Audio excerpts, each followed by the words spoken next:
All right. Okay, thanks very much for that introduction, and thank you very much to the organizers for hosting this conference. I think it's been a wonderful success. Really enjoyed all the science talks so far. So it's nice to get up here after Peter's really broad kind of pedagogical talk surveying huge areas of condensed matter, and give you a talk that's really zoom in on one particular thing. So really interrogating the magnetic state in one particular material that I think has some fairly interesting broader contexts in the end. Okay, so I'll get into what exactly I mean by this fairly complicated title. But before I do that, I just want to kind of thank all the people involved in the work. So pretty much everything I'm going to be talking about was driven by the hard work of a former graduate student in my group, Ben Zager. So he carried out all the experiments, all the analysis. But then we have some theoretical support from Christian Batista, as well as a very excellent graduate student at UC Irvine, Hannah Schiff. And then, of course, all of this work benefited from our access to the wonderful synchrotrons in the US and around the world. So before I get into the kind of details I want to talk about, I just want to give a broad overview to what I do in my group. So my group is a bunch of scatterers. We do neutron and X-ray scattering of interesting magnetic materials. And we have various projects that have been led by, or still are led by people in my group. We look at mostly frustrated magnets, looking for these kinds of interesting spin-liquid phases that Peter talked about earlier, using mostly neutrons, but we're also interested in spin and orbital dynamics in more complicated orbitally active magnets. We also use resonant inelastic X-ray scattering to look for these sorts of spin-liquid things, maybe looking at Kitev magnets. A lot of this effort was led by a former postdoc in my group who's talking later about, I think, some related things. What I'm going to talk about today, though, is maybe not to do with the excitations, but to do with particular ordered states. So we also have a program using resonant X-ray diffraction to look for what I call kind of complex orders, or maybe are sometimes hidden orders, hidden because they're harder to see with conventional neutron diffraction type probes, maybe because you need much finer resolution, or you need different cross sections to see them. Okay, so in my group, we really concentrate on magnetic frustration. And magnetic frustration is often described in terms of this simple definition of putting Ising spins on a triangular lattice. If they're interacting antiferromagnetically, you, of course, cannot satisfy all of those interactions simultaneously. That's one way to think about frustrated magnetism. But the real way you need to think about it is by putting this small plaquette into a lattice as it exists in its material. And this is what was thought about kind of at the inception of frustrated magnetism when Vanier first started to think about it in terms of his Ising net. The consequences of not being able to fully satisfy all these interactions is that inside the lattice, there is a macroscopic or extensive degeneracy of ground states. So unlike the case for the ferromagnet, where if all these spins can align in one direction, as you cool it down in temperature, it can land in one configuration. The system goes through some phase transition that selects the ferromagnetic state. In the antiferromagnetic state, there's a macroscopic, or something that scales exponentially with the number of sites in the system, degeneracy of states that the system can live in. So there will be no phase transition if nothing else happens in the system. And then hopefully, because you have this large degeneracy, you have this finite entropy at zero temperature, something interesting will happen. And so usually the case that motivates our frustrated magnetism searches is we can find a case where either classical fluctuations take over and create some kind of interesting correlated state, like the spin liquid in a Coulomb phase, which is really a classical spin liquid that lives on the pyrochlor lattice. And you can see sort of in neutron scattering, you get these kind of diffuse but structured features. So there's no long-range product state order, but there is kind of a more long-range long-range rule that's followed sort of in these systems. Or in the cases when quantum fluctuations take over, you get these kind of continuums of excitations that Peter was talking about, and maybe you find a Z2 spin liquid, or we don't even really know what the spin liquid still is supposed to be on the Kegame lattice. Maybe it's disorder. Or maybe you find something like a proximal spin liquid on the triangular lattice. So that's what really motivates a lot of work in frustrated magnetism, is looking for these interesting states. But magnetic frustration can do more than just destabilize orders. It can also create new orders. And this is something that has been kind of recognized for some time. One particularly important type of order that magnetic frustration can create is something to do with the so-called scalar spin chirality. The scalar spin chirality is just the solid angle subtended by 3 spins on a triangular plaquette. Okay? So it's something that only shows up when you have magnetic orders that are non-coplanar, because they need to subtend a finite solid angle. So magnetic orders that maybe look like this, or maybe look like this. So you need these sort of complicated spin arrangements. And the way that you can create those complicated spin arrangements is by having competing interactions, or frustration, in other words. Okay? And this quantity, this scalar chirality, we can kind of think of as like a composite order parameter. And it has a couple of important properties that are the reason why people are sort of really excited about it, right? So the first thing to recognize is that even when you have systems of continuous spins, so like Heisenberg models, the scalar chirality is an Ising variable, right? So in this case, in the triangular lattice, it can point up or into the page, right? So even in cases when you have a 0 average staggered moment or 0 magnetization in the system, so the system's not ordering or the spins are not ordering, the staggered chirality itself can, or the scalar chirality itself can order. Okay? And this is kind of the origin of, or kind of a rough way of thinking about this so-called chiral spin liquid-like state. Because when the scalar chirality orders, it breaks time reversal symmetry. So you can kind of have like a magnetic state without magnetism is maybe one other way to say about it. So the spins aren't ordering, but you're still breaking the time reversal symmetry. So that's one reason people are interested in it. Another reason that people are interested in, we've heard about this in the past few days, is that when this kind of scalar chirality orders in a uniform way. So you have a particular type of non-coplanar spin ordering so that the scalar chirality points in the same direction at all points in the lattice. Then in a strong coupling limit of like a Kondo lattice model, so if you're thinking about metallic magnets where conduction electron spins are constrained to point along the same direction as local magnetic moments, then those conduction electrons will feel a fictitious magnetic field from the scalar chirality. So there'll be a Hall response, right? There'll be a Hall response even in the absence of a macroscopic uniform field. So these sorts of materials that could realize this would be really interesting for like spintronics because you have no magnetic field, but you still have this Hall response. You have a way to couple the magnetism to the electron motion. So kind of one way to think about it is like this sort of picture gives you this sort of real space Berry phase picture.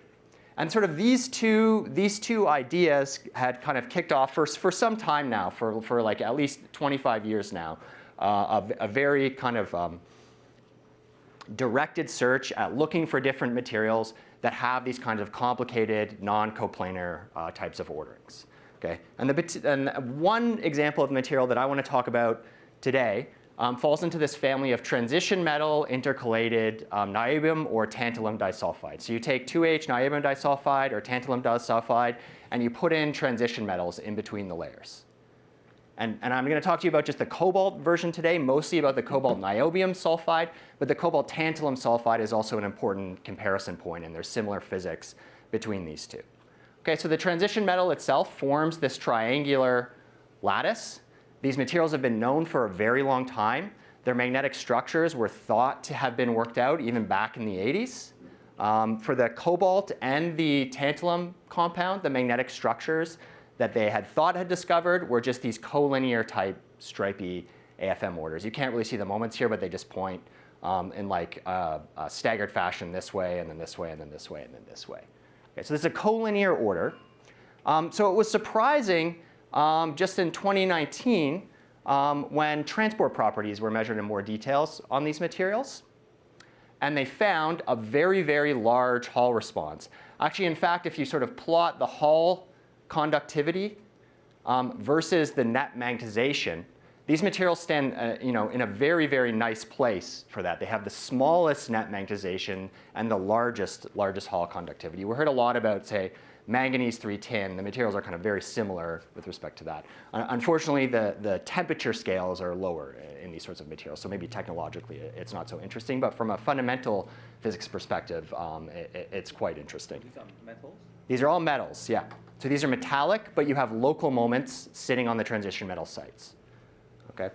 The conduction electrons move away from those. So you could have in your head that Kondo picture, but they're really not in the strong coupling limit. So, okay? But we can use that as a cartoon for thinking about how this goes on. Okay, so the question then is, what is the origin of this very, very large Hall response? This is a collinear magnetic structure. Naively, there should be no Hall response allowed in this material. And there are actually, if you think about it in more detail, maybe you kind of try to step out of your naivety a little bit. There are actually many different possible explanations for this. So one explanation is maybe the magnetic structure is not quite correct. Another explanation that's kind of a more modern one is actually the symmetries of this structure can match with like when people talk about altermagnets. So that can work for this particular structure for a collinear magnet. But in any case, as you kind of start to step out of that, you realize you want to know more about the magnetic structure of this material. And that's what we were interested in. We were not the only people interested in this. Lots of other groups were interested in this. And the first reason we're interested in knowing more about the magnetic structure has to do with a standard problem in magnetism, if you're interested in understanding magnetic structures. The problem of distinguishing magnetic structures that are single Q multi-domain from magnetic structures that are so-called multi-Q single domain. And I sort of try to illustrate the problem here for the particular magnetic wave vector that shows up in our intertidal compound. Okay. So what was known about this material? There's a magnetic Bragg peak that shows up at half OO. Okay? That magnetic Bragg peak could describe the so-called stripe-like order that you observe on the triangular lattice. But that stripe-like order, of course, is associated with different domains corresponding to wave vectors at the M point or the M prime point, or all the different symmetries of the triangular lattice. Okay? There's another possibility for the magnetic order that shows up when you have this single Bragg peak. It's a so-called multi-Q or triple Q tetrahedral order. In this case, it corresponds to a single domain, but the wave that you need to describe the magnetic structure has 3 wave vectors associated. So it's a superposition of a Q at the M point and a Q at the M prime point, and then another Q over here. So triple Q tetrahedral order. This particular order should have zero net scalar chirality. It's a collinear magnetic structure, so likely not to explain the Hall effect. This particular magnetic order has a finite uniform scalar chirality. This is likely a possibility to explain the Hall effect. Okay? And so some modern neutron experiments were done on cobalt niobium sulfide as well as cobalt tantalum sulfide. And they used polarized neutrons. When you use polarized neutrons, they can distinguish different components of the moment and which direction they are pointing. And the conclusion of this this result is that the magnetic structure in this material cannot be a collinear magnetic structure. Okay? So the moments have to have some canting to them that prevents them from being collinear. This is the conclusion you can take away from this. This, in combination with the appearance of the anomalous Hall effect, basically led these authors to conclude that there is tetrahedral triple Q order in cobalt niobium sulfide and tantalum sulfide, and that's kind of a nice thing because it's really the first example of sort of this textbook way that you can get this kind of anomalous Hall. Okay, but it's actually not so well constrained as sort of this neutron scattering would have you believe, and there are a couple issues with that. So the first issue that came up in our investigations is a materials one. So I'll spend a little bit of time on the materials issue. But these materials are made from intercalating a transition metal inside niobium disulfide. That process turns out to be very difficult to control. Okay? And actually, there are many other low energy configurations that you can have, many low energy defects for cobalt The cobalt 1/4 concentration is stable, the cobalt 1/3 concentration is stable, and actually an entire continuum in between those is stable. And when we synthesize these materials, we synthesized many crystals. We found it very hard to kind of consistently and uniformly produce one concentration. They all have kind of different magnetic behaviors. I'm giving kind of a nominal concentration that we get from some chemical characterization after, but it's really just a nominal characterization. The kind of samples that we think are the best have this single transition in the magnetic susceptibility with some ferromagnetic component. The samples that we think are sort of the furthest away from stoichiometry, and stoichiometry is 1/3 here, or 0.33, have these kind of two transitions. OK, that's fine. So there's some sample complications. Maybe we can just pick out one sample that we think is the best and try to understand that a little bit more. If we look more closely, though, on like what's actually going on, like how are these samples disordered, we could do X-ray diffraction and look at the structure. When we looked at the structure, actually, it doesn't look like it's disordered, no matter if we're nominally 0.33 or nominally 0.31. We still see this kind of well-ordered triangular lattice of cobalt atoms. They all go to the same site. There's another site that they could go to, and they don't in this material. So it means perhaps, I guess in this case, there must be some defects, but those defects come from like small vacancies at the same site that are just sort of modulating the intensity. The one place that we could really see a difference in our samples is if we look closely at the heat capacity. So here's the heat capacity plotted for a number of different samples here, and you can kind of see this clear trend where we go from 1/3 or stoichiometric samples that have a very sharp peak in the heat capacity down to under-intercalated samples of 0.31, which have a lower transition temperature and sort of a very broad peak in the heat capacity. This change here also correlates with a small change in the c-axis lattice parameter. And if we look at this more closely, we can also see there's an entropy reduction associated with falling off cobalt stoichiometry. That entropy reduction falls faster than the amount of entropy you would expect to lose from just losing cobalt. So the kind of conclusion is that you kind of quickly approach some sort of glass-like magnetic state that lives inside this material. So we want to be a bit careful about the particular materials we work on. But the other upshot of that is that the anomalous Hall effect is surprisingly robust to the level of disorder. So there's a level of under-intercalation that we can go to when we get really glassy, where the anomalous Hall effect disappears in this material. But even for pretty under-intercalated materials, so like 0.32 or over-intercalated materials, the anomalous Hall response is still actually quite strong. Okay, so the anomalous Hall response is somehow not a good way to exactly characterize how clean or how close to stoichiometry your materials are. And the other upshot of that is this Hall response is also kind of robust to the different sorts of magnetic structures that might show up across these materials, if there are different magnetic structures that show up across these materials. There's also some kind of interesting effects where like the Hall signal reverses as you go down to lower intercalation before it disappears.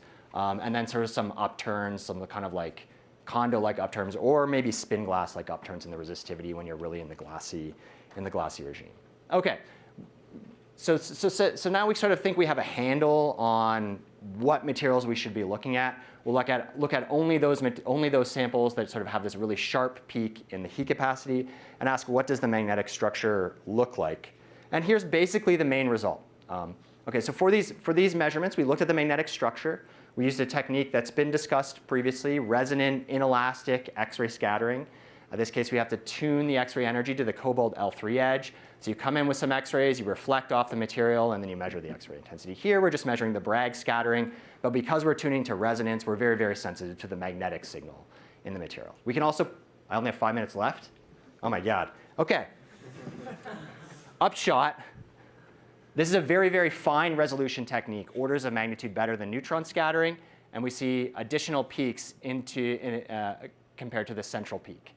So we see these satellite peaks that represent a long wavelength modulation. It tells us the tetrahedral triple Q structure is not right. The magnetic structure that actually exists in this material, I'm going to skip the sample dependence. The magnetic structure that actually exists in this material is a complicated 2Q chiral stripe phase. Okay, so it's a 2Q chiral stripe phase. It has a magnetic structure that looks like this. We can look at circular dichroism of the X-rays. We can look at linear polarization dependence, and we can tell you what the magnetic structure looks like in real space. Then we can ask a question, does this structure have a uniform scalar chirality? It doesn't have a uniform scalar chirality, but it does have a finite scalar chirality. It has a finite staggered scalar chirality. So the actual scalar chirality in real space looks like either this or this. There's a phase variable in the magnetic structure that we can't constrain, but the physics is the same between this or this. Okay? So you can't describe the anomalous Hall effect in this material from a uniform scalar chirality. You must do something else. And what else do you need to do? You need to include spin-orbit coupling. I'm even going to skip. We understand the domain structures now as well. You need to include spin-orbit coupling to understand where this arises from.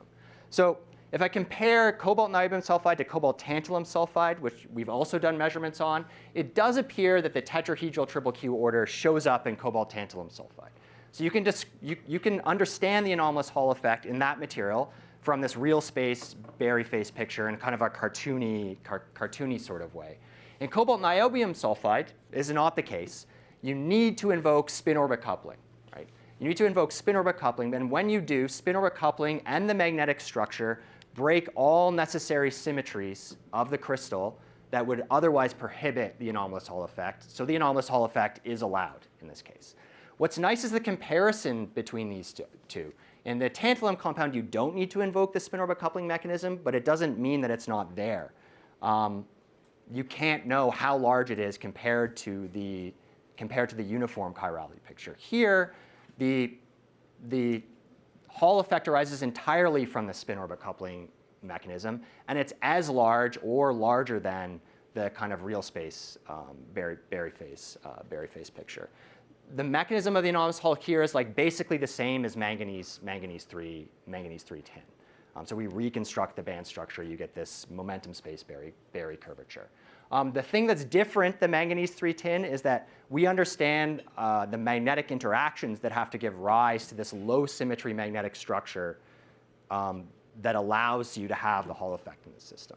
Okay? And it turns out you cannot get the magnetic structure we observe with only a bilinear like RKKY like Hamiltonian. You need to add additional terms. So you can write down kind of the most general Hamiltonian that you would write down for a metallic magnet that contains bilinear terms, so usual RKKY terms, plus all the 4-spin terms.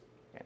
And it turns out if you add these 4-spin terms and do a little bit of an expansion about the endpoint where we observe the main magnetic order, it turns what would be an energy minimum into a saddle point and picks off these 2Q, or the incommensurate peaks, quite naturally with a direction that's set by the local symmetries of the structure around the endpoint. And we have some idea of how that local symmetry changes and why we get the peaks that we do.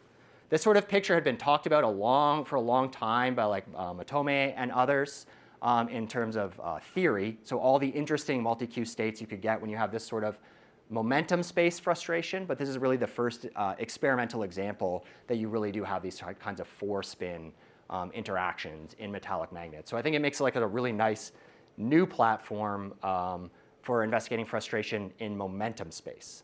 So I also have all this really cool measurements of the domains that I'm going to have to skip and just kind of go to here to tell you that we now understand the origin of this Hall response. It doesn't come from this uniform scalar chirality. You could think of it as coming from a real space in the strong coupling limit, coming from a real space type of Berry curvature, but this material really isn't in the strong coupling limit. So you should think of it more as spin-orbit coupling. The magnetic structure modifies the band structure, just like in manganese 310. What's new here is that we have evidence for these 4-spin or biquadratic type interactions that live in momentum space that kind of generically give you these low symmetry like magnetic structures. Without those, it's hard to understand what kind of magnetic interactions you actually need to give you such low symmetry structures. So I think it really opens up the phase space because these sorts of interactions actually should be more generic in metallic metals, but it opens up the phase space for looking for magnets that are technologically useful. And then there's just kind of one word of experimental caution that just because you observe an anomalous Hall effect doesn't mean you can infer a particular magnetic structure. So the sort of conditions that you need in your material to give rise to an anomalous Hall effect are pretty broad. You just need to break all of the associated, all the symmetries that forbid it. And when you do that, as in this material, the Hall effect can be very, very large still. So you don't really need like a special term. And I'll just leave it there. Yeah, thank you. We have time for a couple of very quick questions. Start with the students this time.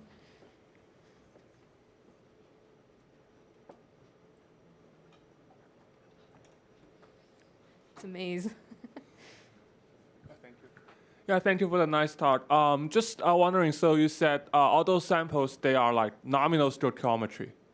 Yeah. So haven't done like any, like, for example, EDX to... Yeah, we did EDX, but EDX is not good enough. Why is that? The error bars are too large. Okay, Yeah. so we can say, it looks like it's 0.33, but then we found when we did heat capacity or we looked at the lattice parameter, it's not right. It's a little bit off. yeah, so but you Yeah. get the heat capacity of those different samples that you said 0.33, like nominal 0.33 has the sharpest peak. Yeah. So like, do you think that that's because like some, like, what? Do you think this is internal, that when you get off stoichiometry that you get that broader? Yeah, that's kind of the conclusion we make. So EDX wasn't good enough for us. It did not constrain the stoichiometries enough. But when we looked at the thermodynamics of a particular material, those samples that I'm saying now are nominally 0.33 had the sharpest phase transitions and the most amount of entropy released at those phase transitions. So that looks like it's the most ordered structure. So then our conclusion is, like, this is our best metric for saying we have the clean sample, but it's not definitive. But I would say that the EDX is just not good enough because of the levels of stoichiometry control that we actually need. But for example, when you do scattering, like, you are also like probing, you said that there is a sample like inhomogeneity, right? Yeah, so I had to skip over that, but yeah, so even in our samples that have very sharp peaks, there's inhomogeneity. So actually, the more difficult problem in these materials is that you don't need to know the average stoichiometry, you actually need to know the local stoichiometry, which can change throughout the material. And this is actually what this shows here, that you can have different regions in the sample that have different stoichiometries.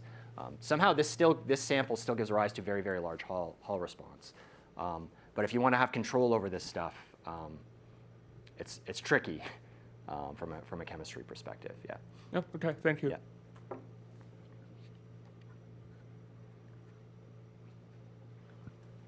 So do you have any rough estimate of the electron mean free path as versus the periodicity of the stripe? Yeah, so I don't know if I have a mean free path.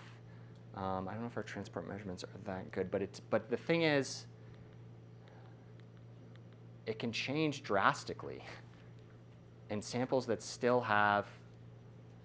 So certainly the samples that show are good samples have fairly low residual resistivities, but actually can change over pretty large factors. And we had samples that have kind of high residual resistivity. So this is my rough measure of mean free path. We don't have like direct measure of that. Still show a Hall resistivity. The Hall conductivity, of course, will be reduced because when we invert that.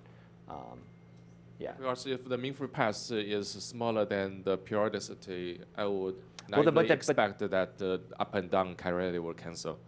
Yeah, so it's not the chirality. So it's not.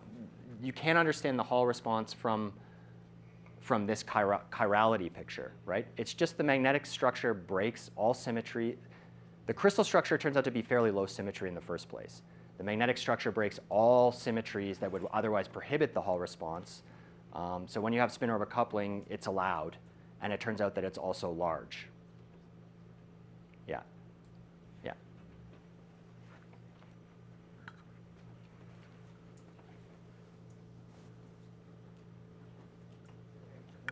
But if your resistivity is in the 100 ohm micron centimeter range, your atomic your mean-free path is already atomic separations. Yeah. So these ones up here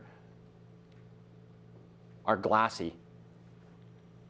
They're glassy, these things here. This thing here, you think atomic, yeah? Yeah, it's close to one limit. Yeah. So maybe these need to be double checked. I mean, I would say we see this on these samples. Do you know what's the I think our contacts might be bad. Yeah. what is the periodicity of the spiral order? It's 150 nanometers. It's very long. 50 nanometers. But it doesn't, that length scale is not necessarily so relevant for the Hall response because it just has to break the symmetry.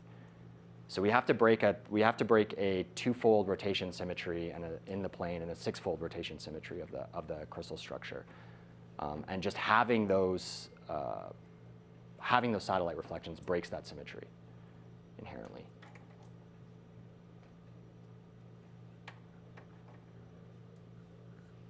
But it may be the case that there are you think there are other scattering mechanisms that contribute to the Hall response. It may be the case, like disorder. Yeah. It could certainly be the case. Okay, last question. Any temperature dependence? Of when what? Of the magnetic transition when you cool down?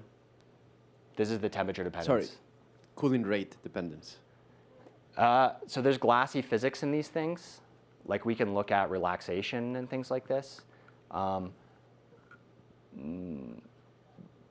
Actually, it's in the samples that are closest to stoichiometry. It's difficult because there's to distinguish glassy physics from domains from some small time reversal symmetry domains that show up in the hysteresis loops. But cooling rate dependence of this, no.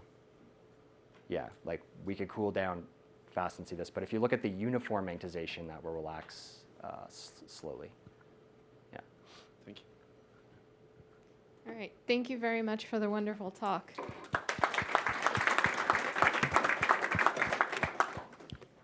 I think we have a break now until 11.